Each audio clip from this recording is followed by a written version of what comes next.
kita membahas tentang beberapa kesalahan dalam sholat agar kita tidak celaka dalam melaksanakan apa? As-sholah.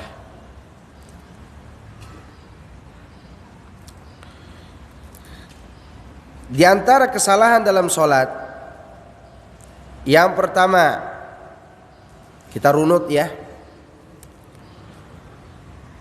berkaitan dengan niat.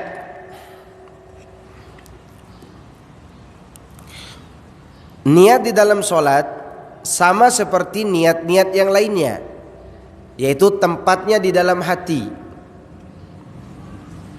Tempatnya di dalam hati. Berdasarkan sabda Nabi sallallahu alaihi wasallam,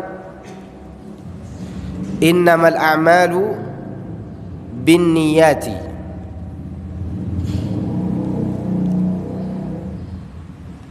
Sesungguhnya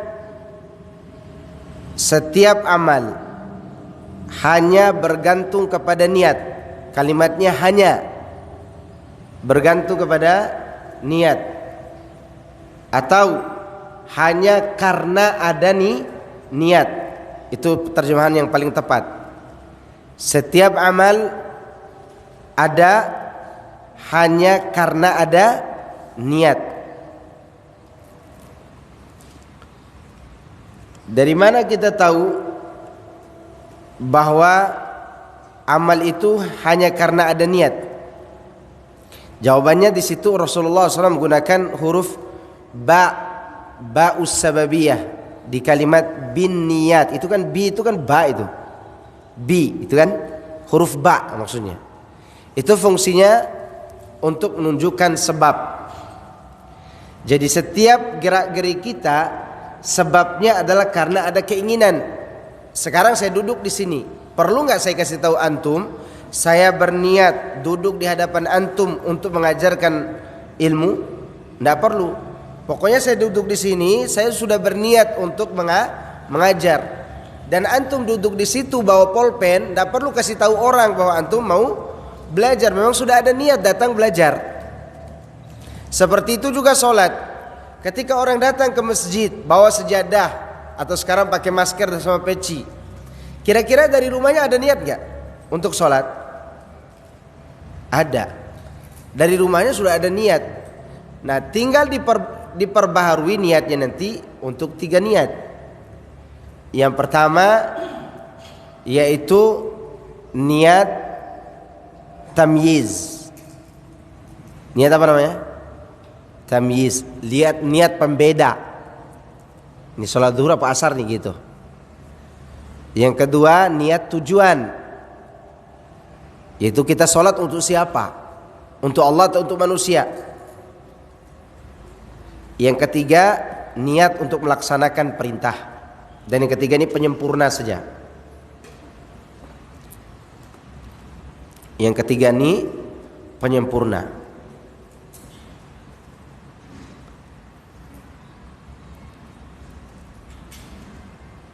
Kesalahan dalam niat ini adalah kita melafadzkannya.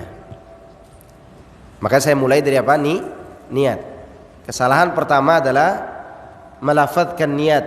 Meskipun ada sebagian ulama yang membolehkan melafadzkan niat ketika hati kita lemah, seperti orang-orang mazhab Asy-Syafi'i. Tetapi lafaz tertentu di dalam ucapan niat itu tidak ada nasnya. Usolli atau nawaitu itu tidak ada nasnya. Itu hanya dibuat oleh orang-orang belakangan. Ya, coba antum cari riwayat siapa yang meriwayatkan tentang usolli fardhu dhuhra 4 raka'atin mustaqbilal qibla lillahi ta'ala Allahu akbar. Sekarang cari riwayat siapa itu. Bukhari, Muslim, Abu Dawud, Nasa'i, Tirmidzi, Ibnu Majah, Ad-Darimi, Imam Ahmad, Ibnu Hibban, Al-Hakim, atau Abdul Razzaq, atau yang lainnya. Ya, cari tahu di mana riwayat itu berada. Dan belum pernah hatta di kitab-kitab sholat mereka cantumkan riwayat siapa, tidak ada. Itu menunjukkan bahwa itu murni hasil buatan manusia, dan kita tidak merujuk kepada buatan siapapun. Rujukan kita adalah apa yang diucapkan Nabi kita yang mulia Muhammad sallallahu alaihi wasallam. Nabi tidak pernah memulai sholat dengan apa? Usolli. Demikian juga Abu Bakar, demikian juga Umar, demikian juga khalifah yang tersisa, demikian juga para sahabat. Ya. Kemudian di antara kesalahan dalam sholat ketika memulai takbiratul ihram. Takbiratul ihram terkadang terjadi pada lafaz takbir itu, dan terkadang terjadi pada saat mengangkat tangan. Kalau kejadiannya kesalahan itu terjadi pada saat mengangkat tangan, insya Allah sholatnya tetap sah, hanya saja mengurangi nilai kesempurnaan sholat. Tapi kalau salah dalam mengucapkan takbiratul ihram, maka itu bisa mengancam sholat kita batal. Kenapa? Karena takbiratul ihram rukun sholat. Yang jadi rukun itu takbirnya, bukan angkat tangannya. Ya, jangan salah paham nih. Yang jadi rukun apa? Takbiratul ihram. Jaga makhrajnya. Allahu Akbar gitu. Allah, bukan Allah, bukan Allah. Allahu Akbar. Akbar gitu. Itu harus tepat makhrajnya karena berkaitan dengan rukun salat. Terkadang kita lihat imam datang tahu Allahu Akbar. Apa? Ini takbirnya salah. Allahu Akbar bisa bisa apa lagi itu? Harus jelas Allahu Akbar. Di sini kalau terjadi kesalahan, maka sholatnya bisa terancam batal. Alasannya karena takbiratul ihram adalah rukun sholat, dan meninggalkan rukun akan membatalkan sholat, atau melakukan kesalahan dalam rukun akan menyebabkan sholat kita batal. Nabi SAW menyuruh orang yang salah dalam sholatnya, di mana Nabi mengatakan fakabbir, dan bertakbirlah engkau. Takbir apa yang maksud? Takbiratul ihram, mengucapkan Allahu Akbar. Ya. Jangan karena kita sudah menganggap remeh, mudah mengucapkannya, langsung Allahu Akbar, batal sholat. Kalau ada imam kayak gitu ditegur imam kayak gitu. Kemudian masih berkaitan dengan takbiratul ihram, yaitu angkat tangan. Angkat tangan itu yang disebutkan dalam hadis-hadis yang warid dari Nabi SAW, sejajar dengan bahu atau sejajar dengan telinga. Kalau orang-orang pada umumnya selalu begini nih sholat, Allahu Akbar. Entah dari mana dalilnya. Jadi ini ditutup di telinga. Ada lagi yang lebih parah. Udah ditutup telinganya, Allahu Akbar, diputar-putar lagi tangannya. Seperti ini. Pernah lihat enggak? Dan ana sering lihat. Apalagi kita jadi makmum di sampingnya, selalu berkata hati ini, ya Allah, kapan pesawat ini mendarat gitu? Mutar-mutar di tangannya itu. Kita sudah walladhdallin baca sir kita, dia masih mutar tuh. Turunin lagi sekali. Belum khusyuk katanya itu. Dianya belum khusyuk, kita keganggu. Itu masalahnya. Maka mendekati orang kayak gitu penyakit sebenarnya. Dan kita kena penyakit.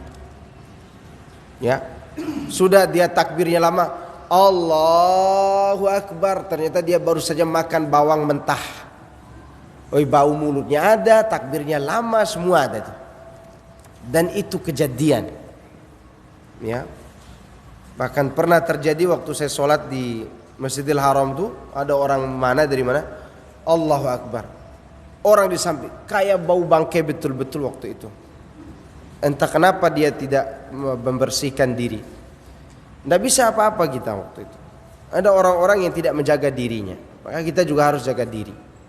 Ya. Dan menghindar. Ya. Takbir itu sampai seberapa? Sampai sejajarnya. Dan ikhwan juga kadang ada yang terlalu berlebihan kadang. Ini ikhwan yang sudah ngaji juga. Karena dikasih tahu sama ustadznya sejajar dengan telinga, dia ginikan dulu tangan itu, kemudian tarik ke belakang ini, kayak anak pramuka aja. Ya. Jadi cukup kita takbir, Allahu Akbar. Tidak perlu begini. Ini anak pramuka yang ikut tes gerejalan itu. Ya. Maka takbirnya sejajar dengan telinga seperti ini atau seperti ini. Kemudian menaruh tangan di dada. Di antara kesalahannya adalah menaruh tangan di sini. Dan saya orang yang penasaran, saya sering nanya ke orang-orang kayak gitu. Kenapa Anda taruh tangan di sini? Dalilnya mana? Dalilnya adalah para sahabat kalau perang, mereka taruh tangan di sini pegang senjata. Pertanyaan saya, Anda lagi perang atau tidak? Iya. Ada lagi satu beralasan supaya hati saya tidak lari. Emangnya hati ini akan lari kalau tidak dipegang? Di mana hati di sini kan? Ditaruhnya di sini, bagian kiri ini, supaya hatinya tidak lari kemana-mana. Bayangkan. Ini diantara kesalahan orang-orang yang melakukan sholat pada umumnya. Kemudian tergesa-gesa di dalam membaca doa istiftah atau membaca doa istiftah dengan beberapa lafaz yang digabungkan dalam satu solat. Seperti menggabungkan Allahu Akbar kabira dengan wajjahtu wajhiyya. Itu dua doa istiftah. Ambil satu saja. Ambil wajjahtu wajhiyya atau Allahu Akbar kabira walhamdulillahi katsira wa subhanallahi bukratan wa asila. Cukup. Itu satu lafaz. Satu doa. Kalau mau ambil yang kedua wajjahtu wajhiyya dan seterusnya, maka ambil yang ini saja. Atau Allahumma ba'id baini wa baina khotoyaya dan seterusnya, ambil yang ini saja.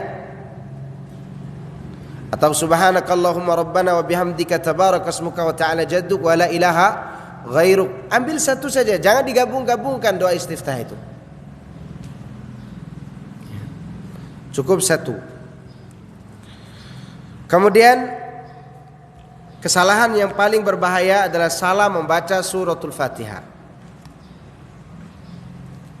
Salah dalam baca surat Al-Fatihah. Kali ini anak mau mentalkin cara baca Al-Fatihah sama antum supaya tidak terjadi kesalahan.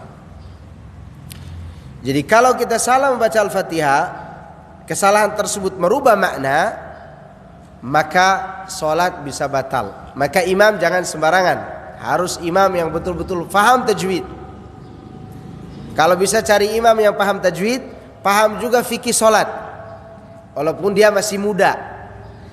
Karena kesalahan itu fatal. Terkadang kami solat di belakang beberapa imam, yang imam tersebut kesalahannya sih tidak terlalu fatal, tetapi karena keluar daripada kaidah tajwid sebagiannya, jadi orang di belakang tuh tidak enak, apalagi orang yang di belakang tahu hukum tajwid.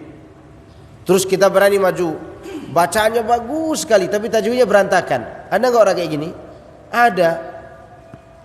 Udah berantakan tajwidnya, maknanya berubah pula.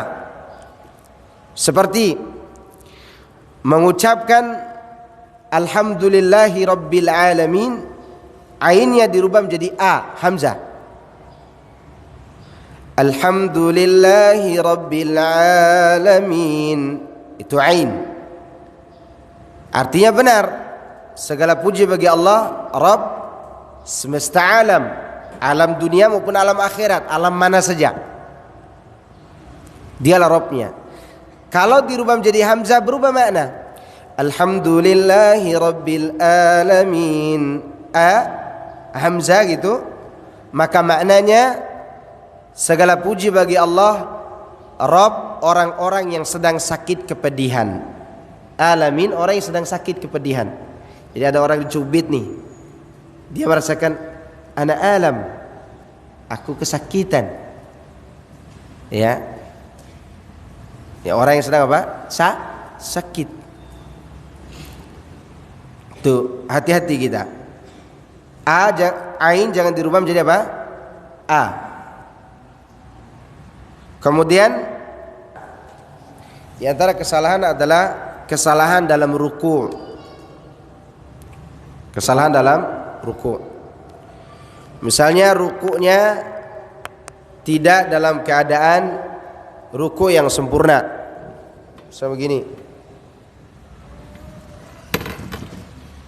Di antara kesalahan ruku' itu, orang ruku' seperti ini. Ini kesalahan ini.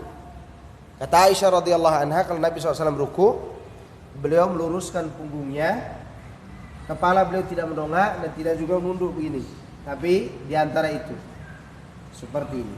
Dan tangan, dalam hadis itu Nabi SAW tangannya seperti busur panah.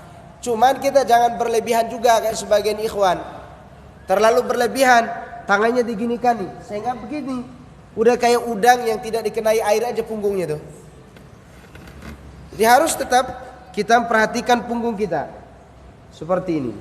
Jadi tangan beliau bengkok kayak busur panah, itu maksudnya busur panah yang belum ditarik, yang masih seperti ini.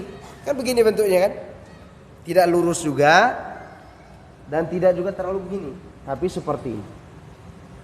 Ya, kepala kita tetap lurus.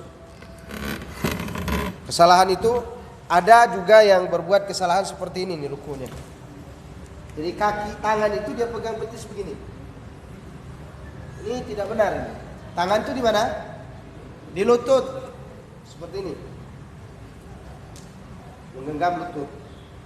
Tangan ini seakan-akan menggenggam apa? Lutut. Itu mengenai ruku. Maka Nabi SAW menyampaikan dalam hadis yang saya sampaikan tadi, orang yang celaka dalam sholatnya diantaranya yutimmu sujudahu wa la yutimmu ruku'ahu.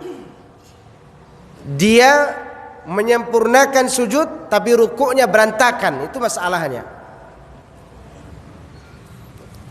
Maka perhatikan ruku itu. Dan dalam buku ini ada gambarnya ya. Gambar di antara gambar ruku yang benar. Ruku yang benar dalam sholat itu. Ini di sini bentuk rukuknya. Ya. Kemudian di antara kesalahan dalam sholat yaitu tergesa-gesa melakukan sujud setelah mengucapkan sami Allahu liman hamidah. Tidak boleh tergesa-gesa. Lihat, anggap saja ini orang lagi ruku nih. Lagi ruku, ini punggungnya. Ketika dia mengatakan sami Allahu liman hamidah, dia berdiri nih. Lalu dia langsung sujud, Allahu akbar. Ini kesalahan. I'tidal. Jadi kesalahan kita itu adalah kita tergesa-gesa sujud setelah mengucapkan sami Allahu liman hamidah. I'tidal rukun apa wajib? Rukun. Kalau wajib kita tinggalkan tanpa sengaja, bisa diganti dengan apa? Sujud sahwi. Tapi kalau rukun kita tinggalkan sengaja atau tidak sengaja, dia membatalkan sholat. Makanya Nabi mengatakan dalam riwayat yang lain, dia tidak menyempurnakan ma bainar ruku'i was sujud. Apa yang ada di antara ruku dan sujud? Apa di antara ruku dan sujud? I'tidal. Ya, yaitu ucapan kita Sami Allahu liman hamidah. Kita berdiri dulu sebentar. Ini namanya apa? I'tidal. Dan doa-doa i'tidal di antaranya Rabbana walakal hamdu hamdan katsiran thayyiban mubarakan fi. Atau kalau kita mau lebih lama lagi doa Rabbana walakal hamdu mil'as samawati wa mil'al ardi mil'a ma syi'ta min syai'in ba'du. Semakin lama kita berdiri, semakin sempurna kita sholat. Kemudian di antara kesalahan dalam solat yaitu tidak menyempurnakan sujud, di mana sujudnya itu dia sujud di atas, tidak di atas 7 anggota sujud. Seperti orang yang sujud sambil angkat jari kaki di belakang, itu tidak benar. Harus nempel dengan lantai itu jari kaki belakang, dan lutut juga kena. Atau waktu sujud mengangkat rambut yang jatuh, itu tidak boleh. Kalau kita lagi sujud dan jatuh rambut, artinya rambut juga ikut sujud, tidak usah diginikan lagi, ya. Tidak usah sambil gitu, tidak usah. Itu namanya berdandan namanya. Atau dia pakai kain, kainnya juga ikut sujud, tidak perlu diangkat, sudah biarkan. Seperti orang pakai kutroh, itu ikut sujud, tidak apa-apa. Ya. Bagaimana kalau jidat kita kehalang topi kayak gini? Apakah membatalkan sujud? Tidak. Ya, dia tidak membatalkan sujud. Karena kepala kita taruh di lantai. Ada orang mengatakan kalau topi dipakai begini maka tidak bisa mengenai tempat sujud. Ya kalau begitu lututnya dibolongin juga dong. Lututnya kehalang enggak? Kehalang. Jangan pakai logika. Pakai dalil, ya. Itu tidak menghalangi sujud. Dan kesalahan sujud itu orang sujud pakai jidat tanpa menyertai hidung. Ini harus kena nih, ya harus kena nempel begini. Cuma jangan juga terlalu ditempelin sampai ini berbekas, ya kan, sampai mengepal ini. Jadi kayaknya digini-gini kan hidungnya di lantai. Ya udah pesek dibuat pesek pula. Cukup diletakkan di lantai, kena lantai. Adapun ini hitam atau tidak, ini urusan lain. Ya. Kadang orang tidak mau, tidak ada orang mau jidatnya hitam, tidak ada. Jangan dibuat-buat juga hitam ini. Ya. Udah cukup ganteng kita pas-pasan, dibuat jelek pula. Sudah disujud pakai ini. Kena sedikit. Kemudian perhatikan ada kesalahan sebagian ikhwani kalau sujud terlalu ke depan kayak gini nih. Ini tidak benar nih. Atau apalagi begini. Dilihat semua orang awam, ini lagi sholat push up nih. Ya. Begini nih. Lihat, ininya lurus, punggung juga kita lurus. Kan bisa kita taksir kan? Bisa kan kayak gini. Ya. Dan tangan tuh diangkat. Siku diangkat. Kecuali kita sholat berjamaah rapat soft. Begini angkatnya. Ya, sekarang lagi renggang soft, kesempatan kita renggangkan tangan kayak gini asalnya. Tidak boleh sujud kayak gini. Ini kayak binatang buas, dan Nabi SAW melarang menyerupai binatang buas. Nabi SAW melarang menyerupai apa? Binatang buas. Lihat, seperti ini tidak benar. Ya, yang benar itu seperti ini. Atau seperti ini. Ini juga tidak benar ini. Capek kayak gitu. Capek nggak? Apalagi imamnya lama sujud terakhirnya itu. Langsung dia bilang dalam hati, kapan selesainya imam berdoa? Sudah kalau begini kan tenang kita nih. Mau seberapa lama pun imam sujud, insya Allah tidak capek kita. Karena kita bertumpuan sama tangan, kemudian dibantu oleh jidat kita. Kaki kita di belakang, perhatikan kaki. Seperti ini. Kalau diginikan juga tidak mengapa, tapi yang terbaik dirapatin seperti ini. Kalau bisa jari-jari itu menghadap ke kiblat. Kalau diginikan juga tidak mengapa, tapi yang terbaik seperti ini. Ya. Yang salah itu adalah sujud sambil begini nih. Nah, itu masalah tuh. Ada orang iseng kayak gitu, ada. Dan saya lihat ini orang lagi sholat main catur nih. Udah yang bersilang gitu. Jadi itu diantara kesalahan dalam sujud. Kemudian duduk di antara dua sujud. Duduknya duduk iftirash atau duduk ik'ab. Yang sebagian ahli ilmu tidak membenarkan duduk ini. Atau duduk seperti ini. Ini tidak boleh. Yang benar itu duduk seperti ini, seperti yang kita lakukan. Kalau bisa jari kita menghadap kiblat. Kalau tidak bisa mungkin karena asam urat, begini juga tidak mengapa. Atau kita duduk seperti ini. Namanya ik'aq yang boleh ini. Ya. Tapi yang biasa kita lakukan seperti ini. Ini yang benar, yang sempurna, iftirash.